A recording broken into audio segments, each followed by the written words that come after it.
All right, so hello, I'm Melanie Smith, and I am a nonprofit founder and, more recently, social impact YouTuber. I'm sort of your go-to gal that you go to when you're thinking of making a difference in the world, but you're not quite sure how to get started. So, I want to give a little bit of backstory and context about how I came to be here on the stage today. My literal day job for the past 10 years has been helping people who want to help figure out how to help. That's what I do for a living. Let's go back a little bit further. So many, many years ago, before I graduated from college, my best friend and I started a nonprofit organization after traveling around the United States for 2.5 months, doing acts of kindness and volunteering in every state that we visited. We came home having learned so much about all of the needs across the country. And we're so inspired to make a difference that we created an organization in my hometown of Raleigh, North Carolina, called Activate Good. And we do just what the name suggests. We help people connect to causes in our community and figure out how to get started making a difference. Since I got started with this organization, we've helped over 30,000 people in my hometown get connected to nearly 600 local causes. Now, this is really important because a recent study by the Global Points of Light Network said that 66% of Americans don't feel like they can make an impact. Imagine all of that lost potential. Another 40% say they don't know what actions they could take that would make an impact. So my organization helps bridge that gap. We help people get started to make an impact because millions of people want to help but aren't yet helping because the problems are overwhelming or too big. That's so much lost potential. So I've been doing this all these years, and through that experience, I've become, like I said, your go-to gal, that person you go to when you have that fire in your belly, you want to make an impact, but you're not sure how to get started. Fast forward to 2020. We all know what happened. Millions of lives lost due to COVID-19, a renewed sense of urgency to combat climate change, in the U.S., a long overdue reckoning over racial justice. And as the problems seem to compound over the past couple of years, I felt overwhelmed too. I felt like maybe the problems were too big, that I couldn't make a difference either. And for the first time in my career, I had a very challenging and humbling revelation, and that is that sometimes even I'm not quite sure how to help. But here's the thing, now is the time we need to help most. These problems around us are going to take all of us to solve. So we have to get back to basics and figure out how we're going to come together and renew our own energy after a couple of, let's be honest, very exhausting years for all of us.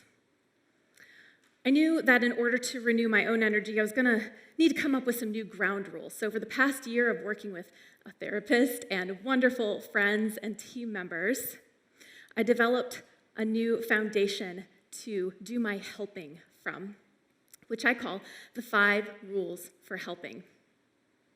These 5 rules are for everyone. They are for people who have been working in social impact organizations and who are activists and maybe they're tired and burned out and they need to renew their energy as well. They're for people who are thinking of making a difference and aren't quite sure how to get started. They're for everyone. So I'm going to share these with you, and I'm going to ask you to engage with me and maybe even get a little bit silly. Let's start with the 5 rules. Rule number 1 is to accept vulnerability. Now, you've heard lots of speakers throughout the day talk about the need to take risks, the need to show courage, and to be a little bit vulnerable. So I want to practice with you being vulnerable, and I'm going to ask you to play a very special game called Incorrect Animal Sounds. The game is exactly what it sounds like. I'm going to say an animal, and you're going to respond to me with a very incorrect animal sound. Now, I wouldn't ask you to do something that I wouldn't myself do, so I will start us off. Who can give me an animal? Cow? All right. That's my cow sound. Very incorrect, as you can tell. So I want you all now to get up out of your seats. Come on, let's stand up. All right, we're going to do this. I want you to turn to someone nearby and look them dead in the eye. Look at them. Make it awkward. All right. I'm going to say an animal name, and I'm expecting this glorious cacophony of zoo-like sounds, all right? You ready? Aardvark.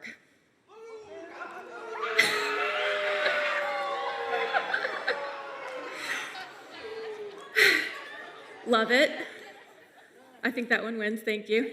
Amazing. Thank you so much for playing along. Hopefully, you started out probably feeling awkward and vulnerable. Hopefully by the end, you felt at home in your silliness. I appreciate that. Helping requires vulnerability. You've got to put yourself out there sometimes. So practice your incorrect animal sounds at home. Oh, here we go. Practice. Rule number 2. I've heard other speakers today talk about this as well, but helping is a skill. Helping isn't just something you necessarily know how to do the second you wake up in the morning, the minute you're born. How many of you have dogs? Oh, wow. Lots of dog lovers. I have a dog too. So there's a great story I'm going to share about this idea that you need to build up your skill for helping. I got my very first puppy ever a couple years ago. Her name is Kira, and I was the very cliche dog helicopter mom, very protective. So one day I was out walking in the neighborhood, and a larger neighborhood dog attacked my puppy. I did not know what to do. I was terrified. And eventually they broke apart, and I got her home safely. But this experience basically traumatized me. I mean, you can imagine dog owners, maybe you've even experienced something like that before. But I decided, never again. Not going to let that happen to my dog ever again. So I started researching, how do you stop a dog fight?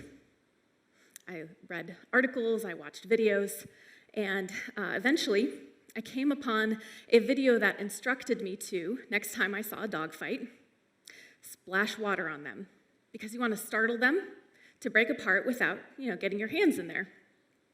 And I want to offer the disclaimer really quick that I am not a professional dog trainer, so take this for what you will. But the next time I was at a dog park, I saw a dog fight break out. And suddenly something overcame me, and without much thought, I marched up, I grabbed a bucket of water that the dogs were drinking out of, and I threw it at the 2 dogs and maybe a little bit at one of the dog's owners. And sure enough, the dogs broke apart. I don't think I would have tried that before I had researched how to do that. And I was taking a risk, that might not have worked out so well for me, but hey, worst case scenario, everyone's a little wet. But it worked, and now my confidence is higher. So all that is to say, helping is a skill that you have to build upon. I challenge you to think about what skills you have that you can grow and build upon to be a helper. The third rule of helping is to look to others. One of the big mistakes that I made was thinking that I had to know everything and do all the helping myself. But we've heard from multiple speakers today that helping is not a solo sport. It takes a team, takes Avengers, Marvel, don't sue me. So you have to figure out what your superpowers are, but then find others with other superpowers who can complement yours. If we were to take the issue of homelessness, for example, I would look around the room. I would say, okay, do we have a social worker? Do we have a social worker in the room? Oh, we got one. We got a social worker? Okay. Do I have anyone who works for a nonprofit that deals in housing or poverty or any of those adjacent issues, food insecurity, or knows someone who does? Okay, got people who know those people. All right, what about someone who works in real estate or housing development? Any of those folks? Kind of? Okay. You see, though, if you all got together and had a conversation, maybe you could come up with a great way using your skills and talents to combat homelessness. So don't just rely on your own superpowers. Find others, too. The fourth rule of helping is to invite others. I'll use the example of volunteering, but there's this great study from the Bureau of Labor Statistics that cites nearly half of all new volunteers get involved because someone they know asked them to. That is powerful. You are probably more likely to do something if a friend, someone you know and trust, invites you, right? Right, so you can do that too. You can go out there and be an inviter. You can amplify the impact you can make simply by asking others to join you. So next time you think of helping, I challenge you to invite 1, 2, or 3 other people. And the fifth rule of helping is to seek joy. This is one of the hardest ones to learn because when you're helping, you're thinking about the outcome. Did I make an impact or did I not make an impact? But what we often miss is that part in the middle, the process. I recently read a book from author Karen Walrond, The Lightmaker's Manifesto. I highly recommend this book. She talks about how to make an impact and sustain your joy throughout the process, because if you are helping others, if you're a caregiver or a change maker or an activist or a nonprofit leader or a CEO or someone who's serving the public in some way, you know that the past couple of years and the work in general is very exhausting. So we have to find and seek the joy. Karen Walrond interviewed artists as part of her book to understand how they enjoy the process of creating art, not necessarily the end outcome, but the art itself, and challenges us to think about how we can apply those same principles to our helping. So there you have it, the 5 rules for helping. I'm hoping that if you're feeling a little bit world weary right now, these give you a starting point. I know that they have helped me in that way, and I'm feeling more rejuvenated than ever to get back out there. Thank you so much.